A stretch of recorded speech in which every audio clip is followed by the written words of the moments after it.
Hello guys, তো আমি আর আমার বর বেরিয়ে পড়লাম মন্দিরের উদ্দেশ্যে।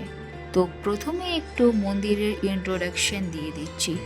এই মন্দিরের নাম হচ্ছে গুপ্তমণি মন্দির। এটা খড়গপুরে আছে, অনেক জাগ্রত মন্দির। এইখানে যা মানসিক করবে তোমার মানসিকটা ঠিক পূরণ হবে। এটা একটা হাইওয়ে পাশে উপস্থিত। বাস, ট্রাক যত সমস্ত এই রাস্তা থেকে যায়, দক্ষিণা না দিয়ে কোনো দিন এগোয় না। এই মন্দিরটা রিসেন্টলি বড় করেছে গাইস, এখন অনেক ডেভেলপ করেছে আর বড় বানিয়েছে। এখানে মেন মঙ্গলবার আর শনিবার দিন বলিও হয়।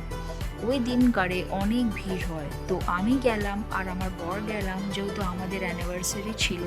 তো অ্যানিভার্সারি ছিল 3 মার্চে, বাট 3 তারিখে গ্রহণের কারণে আমরা ওই দিন কিছু করতে পারলাম না। তো 5 তারিখে রিসেপশন হয়েছিল আমাদের। তো আজকে সেই দিন, 1 বছর হয়ে গেল আমাদের।